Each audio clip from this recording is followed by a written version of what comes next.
अस्सलाम वालेकुम people, welcome to defence outpost. तो कल इंडिया की तरफ से एक पॉसिबल मिसाइल टेस्ट कंडक्ट किया जाता है from the coast of Odisha. Odisha इनकी स्टेट है जहां से ज़्यादातर ये अपने मिसाइल टेस्ट हैं, क्योंकि वहां पर एक आइलैंड है एपीजे अब्दुल कलाम आइलैंड, जहां पर इनकी एक मिसाइल टेस्ट फैसिलिटी मौजूद है। तो वहां से यूजुअली ये अपने मिसाइल टेस्ट को बे ऑफ बंगाल के अंदर कंडक्ट करते हैं। तो कल जैसा कि पहले बताया कि ओडिशा से एक मिसाइल टेस्ट होता है और उस मिसाइल टेस्ट के कुछ काफ़ी ज़्यादा इंटरेस्टिंग विजुअल्स जो हैं वो आने लगते हैं, जिसमें आसमान में उस टेस्ट की वजह से कुछ क्लाउड फॉर्मेशन हुई, काफी ज्यादा एक इंटरेस्टिंग पैटर्न देखने को मिला। और अभी इस टाइम के ऊपर बात करेंगे तो बड़ी ही एक इंटेंस डिस्कशन चल रही है कि इंडिया ने पता नहीं कौन सा 10th जनरेशन का मिसाइल जो है वो टेस्ट कर दिया। कहीं पर तो इवन ये चीज कही जा रही है कि ये एक हाइपरसोनिक ग्लाइड व्हीकल का जो टेस्ट है वो ही कंडक्ट कर दिया है। और बात यहीं तक रहती तो अच्छा था। अब इनकी मजबूरी क्या है कि इनको हर डिस्कशन में पाकिस्तान को लाना होता है कि इंडिया को यहाँ पर देखो हाइपरसोनिक ग्लाइड व्हीकल्स को टेस्ट कर रहा है और पाकिस्तान अभी फतह वेपन सिस्टम्स के ऊपर अड़ा हुआ है। वहीं इनका जो पुराना एक घिसा पिटा तरीका है कि चीज़ों को हाइप अप कर देना, अपनी कैपेबिलिटीज़ को ओवर एस्टिमेट करके बताना और अगले की जो कैपेबिलिटीज़ हैं उसको अंडर एस्टिमेट कर देना। ऐसे ही तो नहीं ना एक मेंटल कैपेसिटी बनती कि मई कॉन्फ्लिक्ट के शुरुआती कुछ घंटों के अंदर इतने एयरक्राफ्ट लूज किए कि अगले 2 दिन अपनी सेंसेस तक वापस नहीं आ सके कि अब इससे आगे करना क्या है। अब कल से इनके ओडिशा स्टेट से उस मिसाइल के जो विजुअल्स हैं वो आए और कल से ही इनकी जो छलांगे हैं वो कम नहीं हो पा रही। खैर अगेन थोड़ा सा इनको रियलिटी चेक देता चलूं तो पिछले साल अक्टूबर में यानी कि अक्टूबर 2025 पाकिस्तान के बलूचिस्तान प्रोविंस के अंदर जो क्वेटा सिटी है उसके ऊपर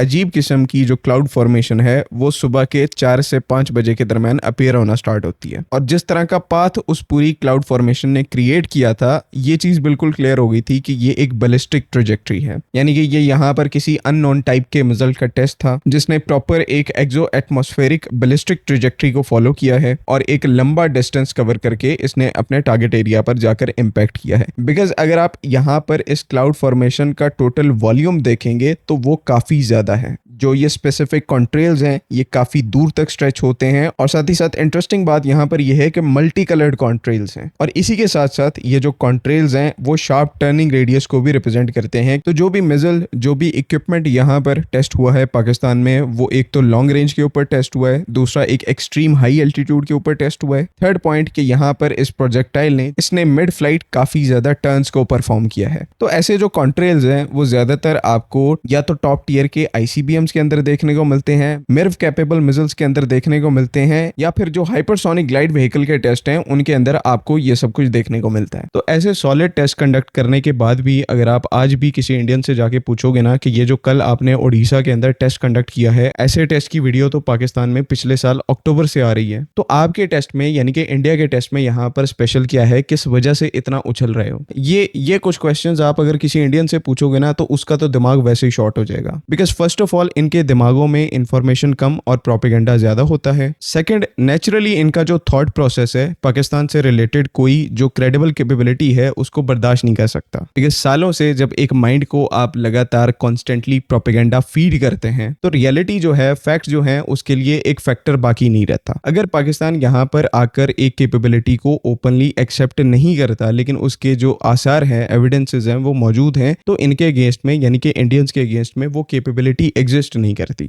जिस तरह से कुछ ही दिनों पहले हम बात कर रहे थे कि पाकिस्तान मिलिट्री की एक आदत है कि वो अपने आप को इंटेंशनली जानबूझकर डाउन प्ले करते हैं, अपनी कैपेबिलिटीज को जल्दी पब्लिकली अनवील नहीं करते। अब यहाँ पर इंडिया के अलावा कोई सेंसिबल एडवर्सरी होता तो वो एक कॉशन रख के चलता कि अगर उसका एनिमी अपनी कैपेबिलिटीज को पब्लिकली अनवील नहीं कर रहा तो मीन्स के उसका माइंडसेट सीरियस है, उसके पास सीरियस कैपेबिलिटीज एग्जिस्ट करती हैं। लेकिन इंडियन माइंडसेट क्या कहता है कि अगर कैपेबिलिटीज अनवील नहीं करते हम तो मतलब कैपेबिलिटीज एग्जिस्ट नहीं करती। बाकी खैर देखो, मैं यहाँ पर ये बिल्कुल नहीं कहूंगा कि हमारे लिए ये एक बुरी खबर है, उल्टा हमारे लिए ये एक काफी पॉजिटिव न्यूज है और हमेशा से हमें इसी फैक्टर ने किसी न किसी कॉन्फ्लिक्ट में एक बड़ा एडवांटेज प्रोवाइड किया है। पिछले साल मे के कॉन्फ्लिक्ट की बात करोगे तो सबसे पहले तो इन्होंने एक्सेप्ट ही नहीं किया कि कोई राफेल एयरक्राफ्ट शूट डाउन हुआ है। उसके बाद स्टोरी बनाई कि इंडियन गवर्नमेंट ने इंडियन मिलिट्री को पाकिस्तान की मिलिट्री को इंगेज करने की परमिशन नहीं दी। वो नैरेटिव फेल हो गया। उसके बाद दूसरा नैरेटिव बनाया, उसके बाद दूसरा नैरेटिव बनाया कि राफेल एयरक्राफ्ट के साथ 7 मई को मीटियोर बीवीआर मिसाइल इंटीग्रेटेड नहीं थी। बठिंडा में उन्हीं राफेल एयरक्राफ्ट के साथ मीटियोर बीवीआर मिसाइल का रैकेज भी स्पॉट हुआ, तो ये प्रोपेगेंडा भी, ये नैरेटिव भी फेल हो गया। और इवन यहीं तक नहीं रुके, लास्ट डिच अटेम्प्ट्स की कि किसी न किसी तरीके से हम जो राफेल एयरक्राफ्ट हमारे इतने नंबर में शूट डाउन हुए हैं उनको किसी न किसी तरीके से गलत प्रूव कर सकें। और फिर ये स्टोरी निकल के आई कि पाकिस्तान एयरफोर्स की जो PL-15 मिसाइल्स हैं उन्होंने एक्स गार्ड डिकॉय मुंबई को हिट किया है। वो सिस्टम जो कि अभी इंडियन एयरफोर्स की सर्विस में आया ही नहीं था, उसी की थ्योरी बनाकर इन्होंने अपनी पब्लिक को देना शुरू कर दी। तो ये जो भी कहते हैं उसको सुनकर हंसा तो जा सकता है, लेकिन उसको सीरियस कभी नहीं लिया जा सकता। बाकी खैर इस टॉपिक के ऊपर और कुछ इतना डिस्कस करने को है नहीं। आई होप कि तमाम चीज़ें यहाँ पर क्लियर हैं।